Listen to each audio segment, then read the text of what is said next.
Welcome to Leadership Where It Matters Most. The family is the most important institution in the world. The future of the church passes through the family. The church has the greatest mission of any organization ever. Go and make disciples of all nations. The family and the church. This is where leadership matters most. Hey everyone, thanks for tuning in to Leadership Where It Matters Most. Today's guest is Monsignor James Shea. And anyone who listens to this podcast and knows me well, when I say the name Monsignor Shea as a guest of this podcast, you know how excited I am to have him. I'm a huge fan of Monsignor Shea and so deeply appreciate his ministry. Monsignor Shea is one of the contributing authors to the wonderful book From Christendom to Apostolic Mission, which has certainly had a huge influence and impact here in the Archdiocese of Vancouver.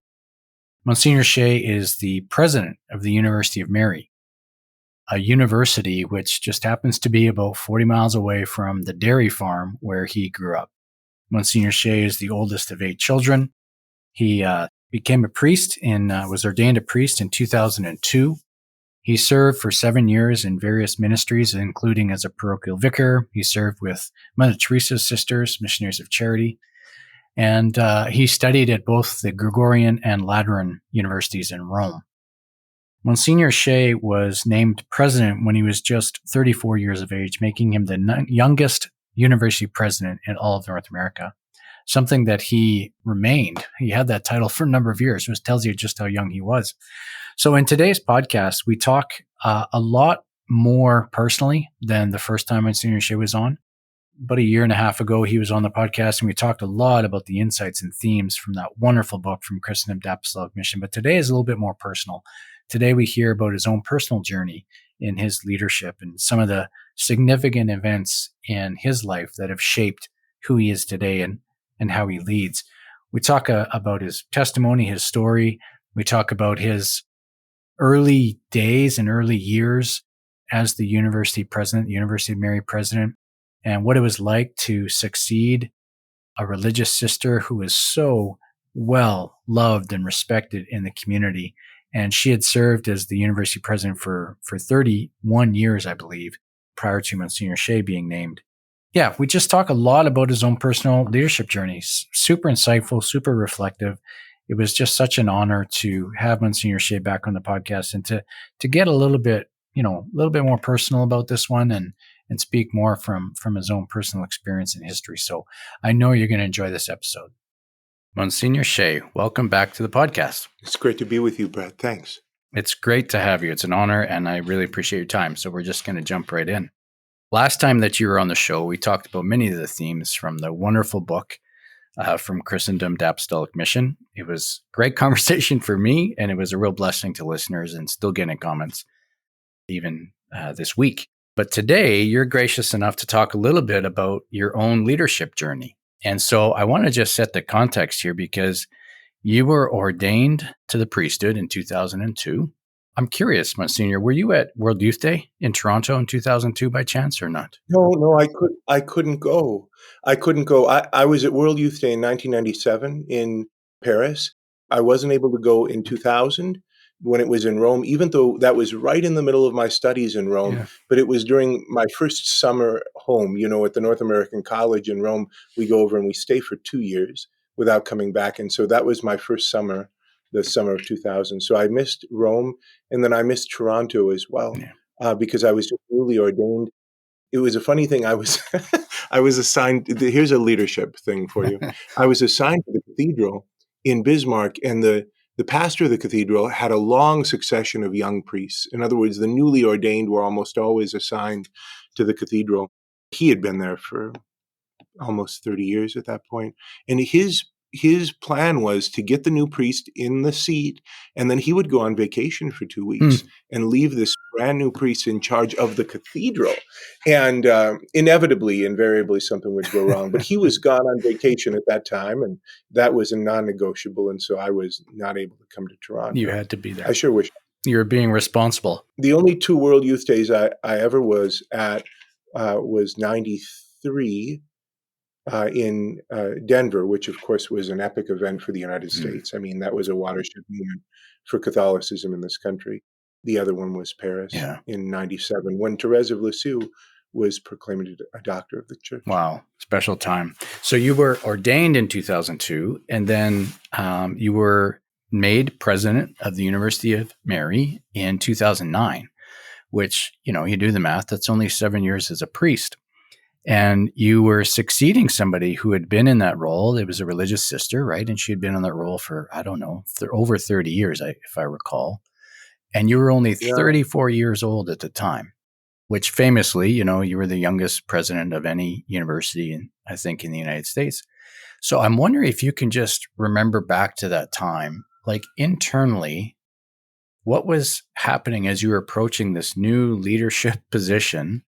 Was it scary? Was it exhilarating? How were you experiencing that, being named president? Yeah, I remember a lot from those days. Let me try and answer the question in two different ways. One thing that I could offer, Brett, is that I said no several times because I was unqualified. I wasn't just being humble, and I was, just to clarify, there was a part of me that was terrifically excited at the possibility of doing something like this, but I wasn't deluded enough to think that I was the kind of person who could do it well. And again, by every reasonable metric, I wasn't qualified. I didn't have experience in budget management or fundraising or higher education administration or higher education teaching. I was a high school teacher.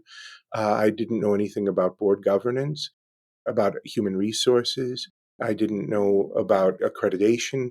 All of these things. I just wasn't. I wasn't the kind of person who is appointed to a position like this.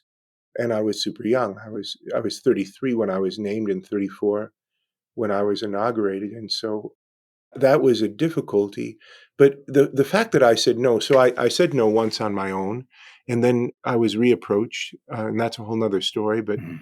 and then my bishop told me no, and so that I went and conveyed that, and so I had I had turned down the possibility, and I just need to note this, that gave me at the very beginning tremendous freedom. Mm. In other words, because I could always, when I became overwhelmed, when there was a difficulty or some great sorrow that would come, when I would make a mistake, and I made a lot in those early years, I could remind myself and I could remind God, I didn't get myself into this all on my own. Mm. And I learned a great lesson there, that it's a very good thing for a person to be given a task beyond his or her capacity at a young age.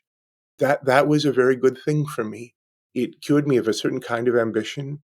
It impressed upon me a depth of self-knowledge of my own limitations. I had to be honest about those things, otherwise that would be catastrophic. I became a little bit impervious to self-pity as a result of that too. Mm. I have all kinds of weaknesses, but I'm not easily susceptible to self-pity. I don't feel sorry for myself or anything. And so I was always able to rely on God, because I was able to say, Lord, I didn't get myself into this. You're responsible. I wouldn't have done it. I didn't want to do it. Again, there was part of me that was excited, but the most clear part of me thought, I'm not the guy for this. Mm. So let me then tell the story, though, in a different way, Brett, because I think this other way is helpful. And this is a very long story, but what I'll do is I'll try and abbreviate as much as possible.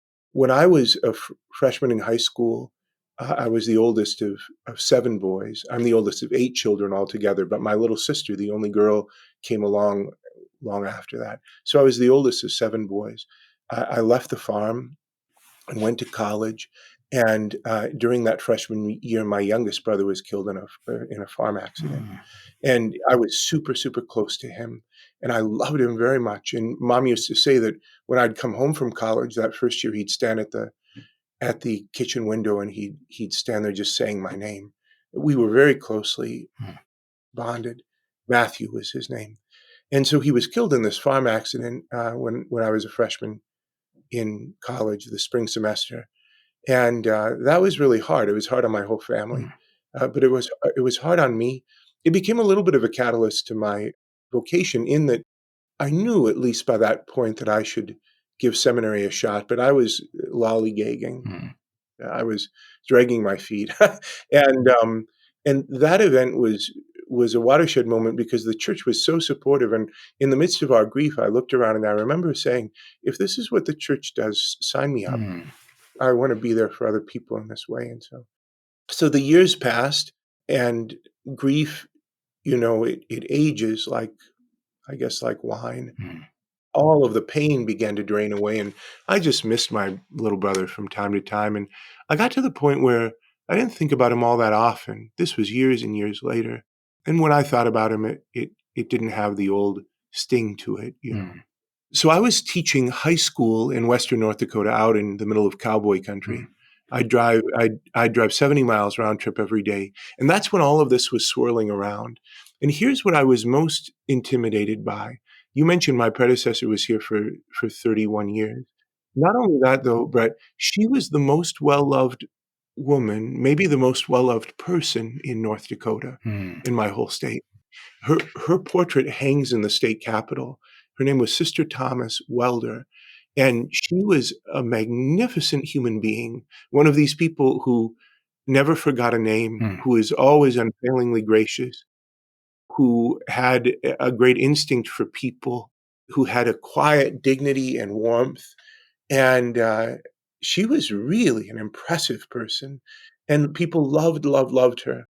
She was struggling with a terrible kidney disease Mm. where she was on dialysis all the time and she was losing the ability to sit in this seat, and that was one of the reasons that the board was, on the hunt or looking around for a new president. And so I thought, "What in the world to follow Sister Thomas?" I was so profoundly intimidated. Now add to that all of the things which I said before about what I didn't know, about the whole realm, the many realms of the only thing I knew anything about was Catholic identity and Catholic education because I had worked in Catholic high schools, and I knew something about, at a very small scale, how to bring about renewal in a Catholic high school, in terms of the religion curriculum or whatever, but that's small fries. I was really gripped with fear because I thought, "I'm following her." So I was teaching high school, driving 70 miles round trip every day to teach all these students, and I had this funny thing that I would do, Brett, when I was teaching. I taught for 7 years. I would always take the yearbook or the annual of the students, and I would memorize all their faces before the first day of class, Mm. so that when we took roll the first time, I knew who everybody was, and that really helped me with classroom management, and it saved me the time of needing to fumble around at the beginning, and so I always did that. That was a habit of mine. But there was one young man in this class that I was teaching, and for some reason, I couldn't remember his name. In the midst of class, I'd look at him, I couldn't remember his name. And one time his father came to parent teachers conferences and said, "I'm so and so's dad." And I was so embarrassed. I couldn't remember who this guy was. And I said, "Well, he's not causing any trouble." Because it was true, because I didn't even know his That's name. right.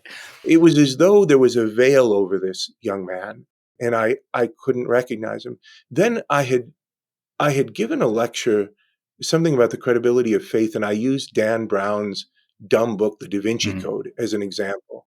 Well, this kid had read the Da Vinci Code and he kinda liked it, and so he wrote a paper in defense of the Da Vinci Code, and it was, of course, it was wrong, his conclusions were wrong, but it was super well argued, Mm. and I was impressed by that, and then I began to notice him, Mm. and then all of a sudden, I began to notice him all the time, and I would find myself driving down the road kinda thinking about him, and I thought, "Am I going crazy?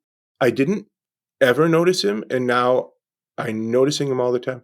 And then I was on an airplane one time sitting out. I'll never forget it. I was sitting by the window looking out, over the landscape and the clouds below, and all of a sudden it hit me like a ton of bricks.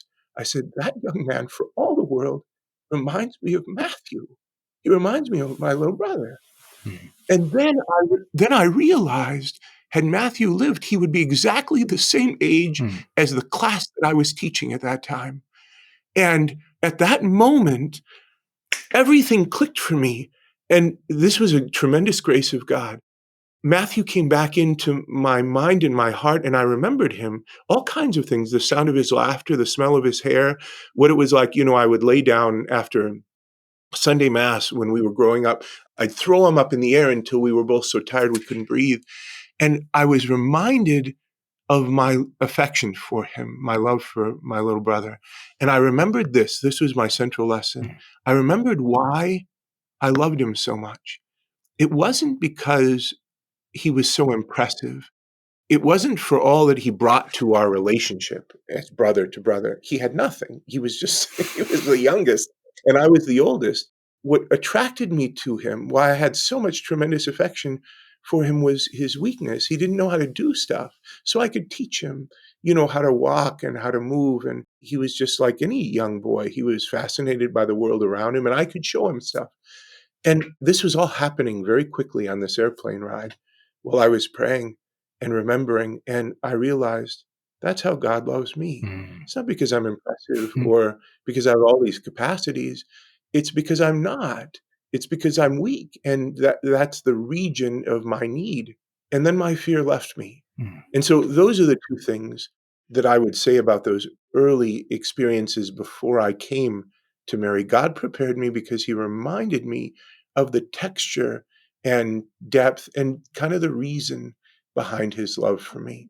And so then I thought, well, I didn't get myself into this. He did. And so it's my responsibility a little bit, but it's more his responsibility. So I'm going to trust that. And that's, by the way, been very helpful to me in moments of great grave need, Mm. to remember that Mm. and to say, okay, God, it's yours too.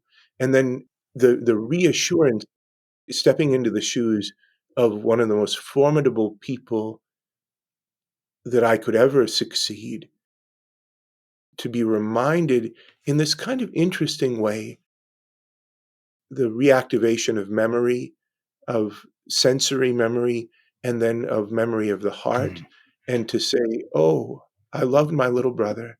God loves me like that, and I don't have anything to be afraid of." That was really helpful. And so I've been able to perform my duties, to discharge my responsibility as president, protected from a lot of fear that I think, and insecurity that I otherwise would have had. Mm. That's not to say I haven't been tempted by it, but those were signal graces at the beginning, which helped me in the midst of a situation where I was quite needful to rely on the Lord and not on my own Mm. capacities, which were very little. Mm. Oh, wow. Monsignor Shea, thank you. I mean, thank you for sharing. I've read much of what you've written and seen you speak and heard your messages. I've never heard that story about your brother, Matthew. And what an honor to have that shared. So thank you. Thank you. I still take him as my intercessor. From time to time, my mind wanders to him, and I do think he's been helpful. He was almost 5 when he died. Mm. He's been helpful along the way. So I'm grateful to him and Yeah. can't wait to see him again when this valley of tears dissolves into something else better. The way you described some of the feelings of, I don't know if you would summarize it with timidity or just uncertainty or whatever. I mean, I'm sure many Yeah. leaders can relate to that. That's why we have this thing called the imposter syndrome. But what's Yeah. interesting about how you speak about it, Monsignor, which is kind of how I always think of it, it's not actually an imposter syndrome, which says, they're going to eventually find out that I don't have this skill or I lack that history, or, it's not imposter. It's actually true. Nobody is perfectly set up to lead whatever it is that they're, it's just a reality. You're just, the story that you share is so encouraging because ultimately, Lord, you've called me into this, so you're going to have to provide wherever there's a gap. The calling is really essential, that sense of calling, because that does help secure us and protect us against the paralysis that can come with the imposter syndrome. Yeah. I had this advantage. It wasn't like I was 42, which would have been too young. I think the average age for a college president of this country is now crept up to 68 or something, which is crazy. Wow. You know what I mean? Yeah. And so it's not like I was 42 or 46 or something, which would have been like breathtakingly young. I was absurdly young and like shockingly unqualified. And so everybody knew it. You know what I mean? In other words, it wasn't like I needed to convince anybody of that or really apologize too much for it, because it was what it was. Mm. Instead, I just lived through it, and Do you remember the story of Father Karol Wojtyła, who was called off of the river to find out that he would be named the auxiliary bishop of Krakow? The story is that was it Cardinal Wyszynski who was Mhm. the primate? So he goes in to see the primate, the Archbishop of Warsaw. He's told that the Holy Father was naming him a bishop, and he said, "I'm too young." And Wyszynski said, "That is a defect which will be remedied soon enough." And that and I've sometimes thought about that. That's good. You can't be young forever. I was youngest college president of this country for 10 years, and Wow. then I was succeeded. I think the youngest college president now is somebody who is a friend of my brother's in college. She's also from North Dakota. She's the president of Aquinas College in Nashville, Tennessee. I think Wow. she's youngest. I don't know that for sure. But so it's funny, since 2009, North Dakotans have had that distinction Yeah. straight through. Yeah. That's funny. Well, it's funny because I'm reminded even conversations I have with my, adulting children where, age, obviously it's a number. And we think that the older we get, the more, emotionally affective and mature we are. But sometimes age comes alone. It's not necessarily accompanied with maturity.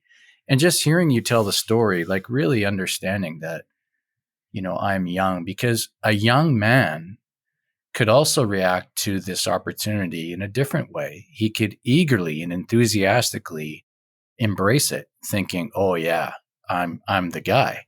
But that wasn't your heart. And I was actually reminded, all good things remind me of the story Gladiator, that wonderful Oh, movie. When Marcus Aurelius approaches Maximus and, I want you to be the protector of Rome.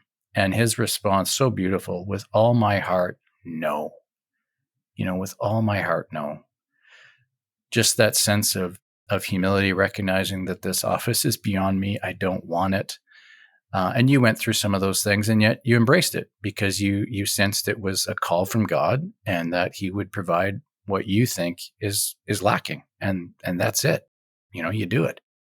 So your story is it's inspiring and it's beautiful, and I really appreciate you sharing it. But I wonder, going back, because I want this to be a blessing maybe for other young leaders who maybe they've been tapped on the shoulder and they've been asked to lead something that they think is bigger than them right now. What were some of the immediate, like real leadership challenges that you were staring at, perhaps as evidence that, oh, I am not ready for this, or not even concluding anything personal, but what were some of those biggest challenges, if you can recall them? well, I had to learn everything, Brad. Mm, I had to learn everything. One of the biggest things to navigate, and this is something that the navigation of which never goes away, is that so I'm not the founder of the university. The university was founded by Benedictine sisters in 1959, mm, and they're still around. And my predecessor was a member of that community. And so there was a sensitivity that came along with that. And, I'm a priest of the John Paul II generation. And so there's a particular thrust toward evangelization in my marrow, in the apostolic life, and all of those things. And there was a lot to navigate mm, because the university was on solid footing, but needed to be shepherded into the future and cared for in a particular kind of way. But it was incumbent upon me to be sensitive and faithful to the founding charism as well. So that's a lot to say, what does the future look like? And how can we go boldly into the future with a kind of fearless energy and joy without betraying the past, and certainly without denigrating the past as though it didn't matter or wasn't important, because the Lord has and the Holy Spirit has been present in various ways from the beginning. And so one of the things that I think that I might have had in every young youth, indiscretion is the prerogative of youth, I think, right? That's what I always remind mhm. myself when I'm dealing with challenges brought to me by our young students. Indiscretion is the prerogative of youth. Beautiful. One of the things which was helpful to me, my predecessor, they had sent me to Harvard to this program for higher education administration. And one of the things that they told us at Harvard was that whoever your predecessor is, put that person on a year-round cruise so that he or she is as far away from campus as possible, because Mm. no good will ever come from that. And instead, my circumstance was this: my predecessor was in the office next to mine, and her predecessor, now we're stretching back all the way to 1968, was in the office next to her, meaning that in 2009, 2010, when I took office, all of the leadership of the university, stretching back to the late 60s, was on one corridor. Well, I mean, according to the class that I'd taken, that was a disaster waiting to happen. But instead, it was wonderful, Mm. especially because I was so young. I had the mentorship of those people who really had been at it for a long time. I think that they might have and must have disagreed with many of the initiatives and that I brought forth, and the conclusions that I was coming to, and even some of the decisions ultimately that I made. But they also had been young leaders, both of them. Both of them, interestingly, had been named in their 30s. Mm. Neither of them is as sort of scandalously young as I was, but in their late 30s, I think both of them had been named, and so they had a sensitivity. Sister Thomas, it was always bright in her shadow. You Mm. know, she just was wonderful. And so one of the things that I needed to learn is that I didn't exert my influence by just stomping around or barking out orders. That it wasn't that you can't will a thing into being. You have to love it. You have to love it into being, and that is much less efficient, but much more effective. And so my whole approach at the university, this is in a nutshell, has been scanning the horizon. The Lord has set a watchman on the wall. That's Mm. Isaiah, is it? I think the Lord has set a watchman, and I gaze at the horizon, always looking, what's our next opportunity? What's the next sort of contaminant we can bring into the system? Let me give you an example of that. Just as an example, our largest school is health sciences. And I had been working with the National Catholic Bioethics Center in Philadelphia for a long time to get them into conversation with my professors in the health sciences, because it seemed to me that it was our responsibility as a faithful Catholic university to have those bioethical principles and solid Christian anthropology and all of that as much as possible in conversation with and integrating with all of our health sciences programs. Well, all of a sudden, here comes the COVID-19 pandemic, which was terrible for everybody.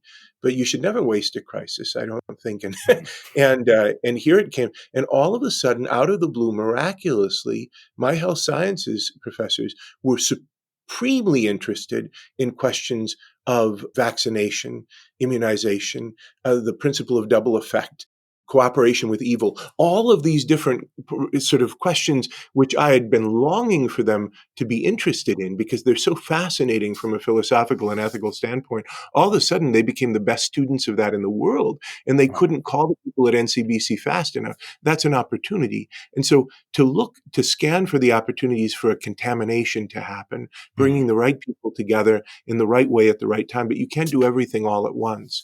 And so that was one. I'm trying to be clear here.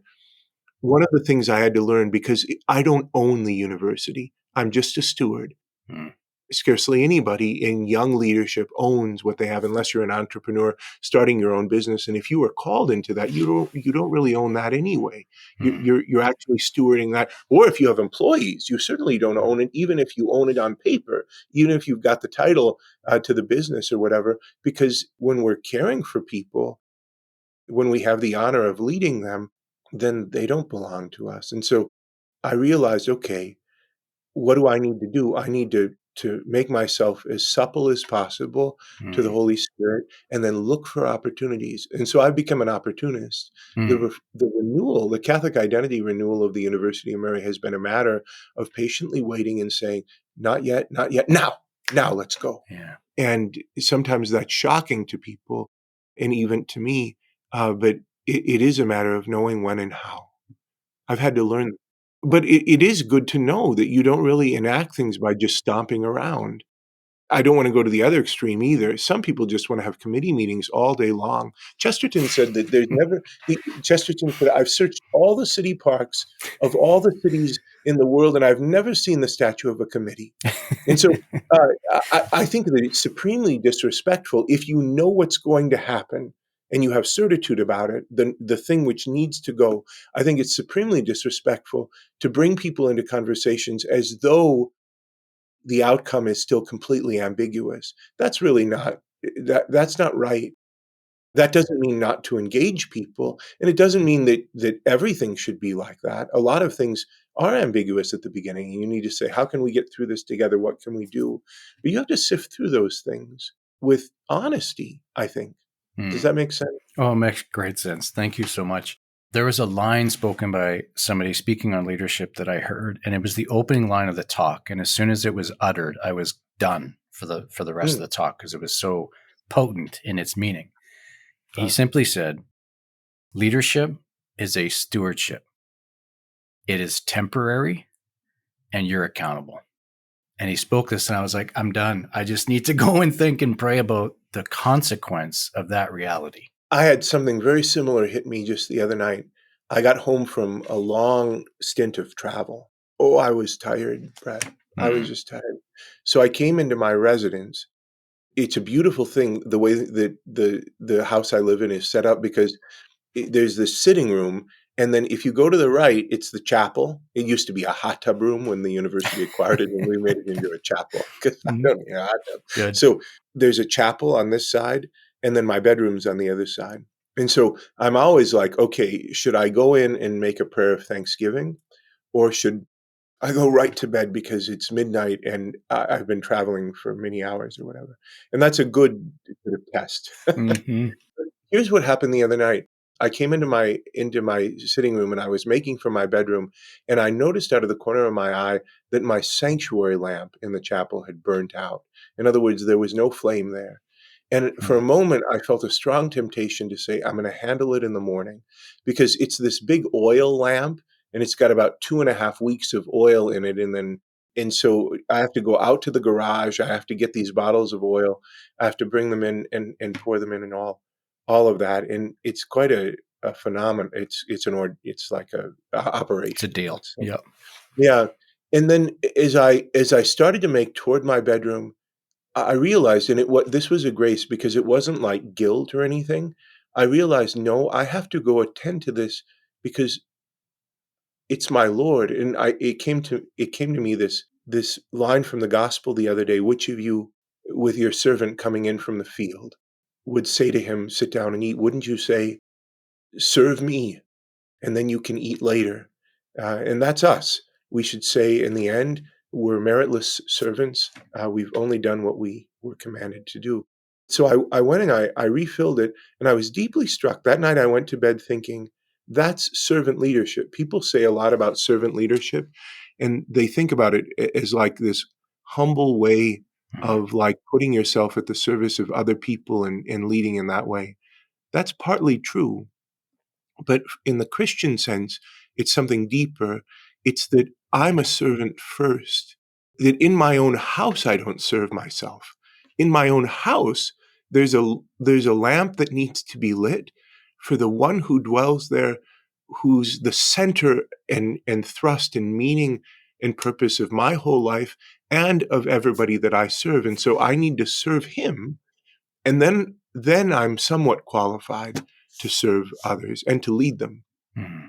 Sometimes those spiritual insights only really hit the person to Mhm. whom for whom they're meant, and maybe that's the case in this case, but I was just very struck by that. I'm sure everybody listening to this is taking that to heart. Monsignor Shea. Mm, That's a powerful image, to say the least. There's a line of the scripture: the glory of God is to conceal a matter, and the glory of kings to seek it out, mm, which is another way, may of describing some of the things you're speaking to, that, there is no authority. There's one authority. God is the authority. He is the ultimate. Even when the centurion came to Jesus and he said this wonderful line to him, "I see that you're a man under authority." He didn't say you're a man of authority and power, but you're a man under authority. I too. And I think it's just a lesson that we as leaders, especially leaders of institutions that have been around for decades, to lose sight of that is to put yourself in such a precarious position. I've been so Yes. blessed, Monsignor, by the leaders that I've been fortunate to serve under, because each of them in their way have assumed an office and given it their best, all of their intellectual capacity, all of their leadership, everything, but recognizing that this office will succeed them, that it's temporary, right? So the things that you're speaking about, I just think they're so important. And there's so much temptation, I think, for leaders to, maybe you can relate to this term, but be bigger than your britches. Like, it's Yeah. just not our reality as Christians. But we lose out on something there, and we could spiritualize it or analyze it in terms of virtue theory or any of those other things. But let me just put it in really practical terms. If you make it all about you, you lose out on the beauty, the possibility of the beauty and glory of seeing people come after you, pick up where you left off, and do better than you did. And see that the thing that you've loved is going to flourish long into the future, that it doesn't sort of disintegrate into a pile of dust after you've gone. This happened to me. My Hmm. first big love was I was 5 years the chaplain of this high school in Bismarck, and I really poured everything I had into that. Oftentimes, I thought to myself how good it is, St. John Henry Newman, who's to be now a doctor of the church. St. John Henry Newman, lead kindly light, one step enough for me. I learned that Hmm. at the high school, but I learned it afterward because I was pouring out my life there. It's one of the reasons that the board and the sisters here at the University of Mary noticed me as a possible leader for the university. But had I known Hmm. that I was going to be here, I wouldn't have given myself entirely to the high school because I would have said, "Holy cow, I'm not prepared to be president of the University of Mary. I have to read these books. I have to study. I have to do, all this." But I didn't know. And it was good for me that I didn't know. Instead, I poured myself out entirely at the high school. And that was a great lesson for me later on that it's good. God only gives us enough light to see what we should do next. And Hmm. that's better for us. It's because He knows, and His preparation is better than our preparation. But what happened for me then is I was reassigned first out to Western North Dakota to that other high school and to two small parishes, and then here. And the whole time I watched the high school grow and grow and grow and flourish and flourish. And the young priests that the bishop assigned there after me did a better job than I could. Now, they built on what I had struggled and suffered for. That's true. But they were more capable for the time in which they were serving than I would have been. And it's deeply gratifying. And I wouldn't trade that for anything. How terrible it would be if I had left and the whole thing had collapsed. Hmm. Really, that would what's the use of that then? Then I'm just building for time. But when we build with the Lord, it's for eternity. Yeah. Amen. Just as you're talking, one of the things that comes to mind, I know we don't have a lot of time, but like, I think, people filling positions of leadership, it's a stewardship. You speak so well about that, the accountability and all that. Absolutely. And yet God in his wonderful plan understands that everything in your life, everything in every other leader's life is going to inform how they lead. So you look at John Paul II. No doubt he would say with humility, I'm just a vessel, I'm just a servant. And yet, of course, you have to think all of this suffering that he endured with parents and siblings and everything from the tyranny of communists and all of that absolutely informed his pontificate. Of course it did. We don't get theology of the body without his lived experience in any of these gifts. So it's this wonderful thing that you can't think too much of it. And yet God in his graciousness will use all these things as he did you with your brother Matthew. I mean, that has informed your leadership. It's beautiful. I spend a lot of time with the Apostolic Constitution Ex Corde Ecclesiae because it's the Mm-hmm. Constitution on Catholic universities. John Paul II, who's a hero of yours, I think, and of mine, has a line in it that I never tire of, and it's a throwaway line. Toward the beginning, just after kind of the little preface, he says, "I myself, for many years, was deeply enriched by university life. No, of course, what's packed into that is everything. When he Yeah. went to the Jagiellonian University in Krakow, the Nazis decapitated Polish culture by executing the faculty. Then he had to go underground. His seminary education, his university studies in theology were underground. Then he was the chaplain of the Technical University of Krakow when he was the associate at St. Florian's. And it was there that he got his small group of followers together. He wrote later, it was during those years that I fell in love with human love. And then he was a professor of philosophy at the Catholic University of Lublin, which was the only non-state university in the whole communist bloc. And all of it's packed into that humble little line, I myself, Yeah. for many years, was deeply enriched by university life. But this is, of course, this is the way of the saints. John Paul II wasn't some stupid idiot. He knew that his life was something momentous. He knew that that his place in history to a certain extent was secure, and yet he held it loosely because he knew that it was a gift and mystery. And this is wonderful. I'll never forget. Now I'm going on and on, but this was a tremendous lesson for me when I first arrived in Rome with my classmates in 1998. The first Sunday we were all there was the 20th anniversary of his election to the pontificate, to the papacy. And so we went down to St. Peter's Square, and there he had this massive outdoor mass celebrating his 20th anniversary. And the gospel was from the Gospel of Luke. It was actually read just this past Sunday. Mm, I don't know when this will be released, but it's the parable about the persistent widow, mm, the need to pray without ceasing from Luke's gospel. And it ends with Jesus asking, when the Son of Man returns, will he find faith upon the earth? And there, in the presence of all of us, young men kind of on the doorstep of our lives, beating our chests, ready to serve Christ in every way, there in front of all of us and in front of the world, he conducted an examination of conscience, asking if he had done enough to ensure that as the successor of Peter and the servant of the servants of God, if he had done enough to ensure that when the Son of Man returns, he'll find mm. faith upon the earth. And I think all of us were just astonished and profoundly edified by that. Here he was, his place in history already secure, World Youth Day, the new catechism, the fall of communism, all the encyclicals, all of his apostolic voyages all around the world. And he was asking that question. It was a reminder to all of us that our lives are not our own, Mhm. and that we be asking that kind of question in the mirror every morning. Am I doing enough? Mhm. He's a great example. Let's just talk about him the rest of the time instead of about me. Yeah, exactly. So much to talk about. Can I ask one final question, Monsignor? Sure, sure. Because, I mean, here you are, president of University of Mary, and been so 16 years.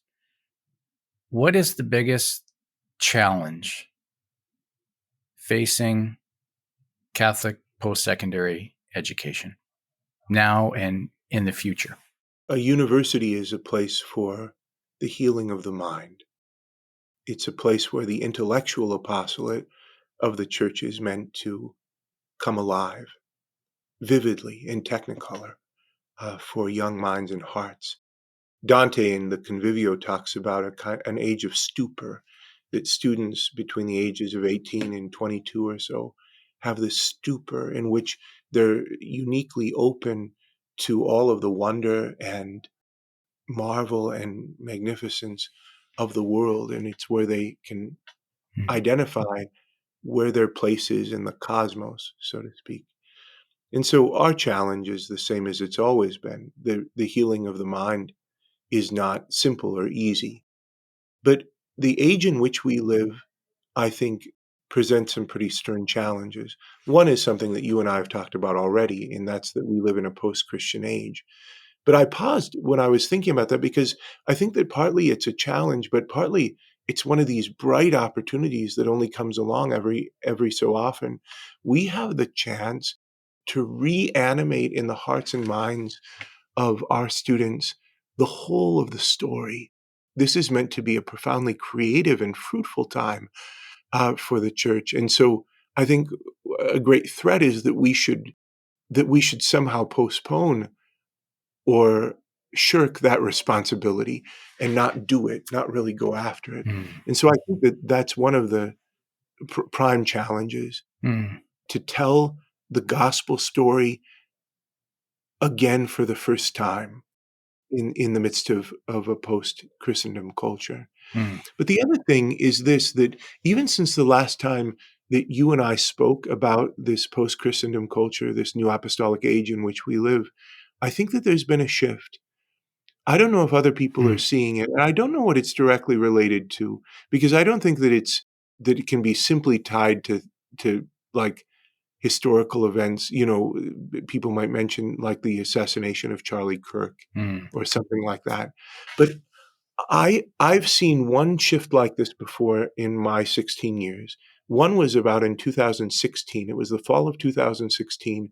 I looked out at our freshman class because I teach all the freshmen this class called President's Seminar, and it's just on the what's university studies for? What are university studies for? What's friendship? How do you give your life away in love? All these things. And in 2016, I looked out on a freshman class, which was the anxious generation. That's a phrase coined by Jonathan Haidt now, who's just released this book last year, The Anxious Generation, about the effect of technology on the brain. His thesis is that we are overprotecting our children in the real world and underprotecting them in the virtual world. Well, I looked out and I saw that there had been a shift that year because 2016 was the first time we had an incoming freshman class who never knew life without the iPhone, you know? mm, I've seen another shift this year, Brad, and I don't know how to interpret it, but it's a moment of great opportunity. This freshman class, so I teach every Wednesday night. It's about 700 new students between our freshmen and our transfers, and that's a lot of students. But I stand every Wednesday night in that room, and this class is the incoming class of 2025 is super interested. They are locked in. I see scarcely any of them on their phone, mm, barely get up to go to the bathroom. They hang on every word that I say. And I'm not saying anything that different from what I've said to classes before, but there is, I think, a sense that something is missing. mm, And I think all along, students have known that deep down, but this class knows it much more explicitly. And so I sense that there's a generational shift which is happening right now. And one of the great challenges for universities is to note that, because mm, if we don't note it, it's going people used to look to universities for the great questions, but nobody does that anymore. People turn to late night television or to Oprah to mhm, find out, or to Instagram gurus or people doing self-help videos on YouTube. People don't turn to universities anymore. And so universities, Catholic and non-Catholic, will completely collapse if what I'm smelling in this new generation is true. They are here for answers. And mm, if we don't make a reasonable attempt to place before them the very best that arises out of the tradition, they'll have done with us mm, because they want something and they're eager for it. And I love that, by the way. I tell our mm. students, here's what you should demand from us. And I delineate that so that they can demand it. That's great. I don't know if that answers your question. I could give you all kinds of Mm. like more the demographic cliff and doom and gloom, but we don't know what's going to happen. I'm not a. I think the prognostication that comes to us from sociology is limited by methodological exclusion of the Holy Spirit. It's Exactly. I love it. That comes yeah, through clear. I mean, one thing yeah. I'll say, and I know, Monsignor, you got to go, so I gotta let you go, or Austin's gonna be very upset with me. But I mean, one of the things, the way that you're communicating there is one of the lines and themes that came from Christendom to Apostolic Mission, which is the idea that those who capture the imaginative vision and present it are those who answer the deepest questions, and we have to be there in that space. Monsignor Shea, thank you. Thank you for everything, for your yes, for your wisdom, your insight, all the ways that you're self gifting to our church. It is an absolute gift to me, to my family, to all of us who follow and are influenced by the things you're doing and saying. So just thank you. Well, Brett, let me simply express my own gratitude and admiration for what you're doing as well, and my prayers for everything in the Archdiocese of Vancouver and your work, and for this ministry too, leadership where it matters most. In the church, in the family. That's a tremendous gift that you give to everybody. And so thanks for this conversation. Thank you, Monsignor. Listeners, I know this has been a blessing, and we will see you next time.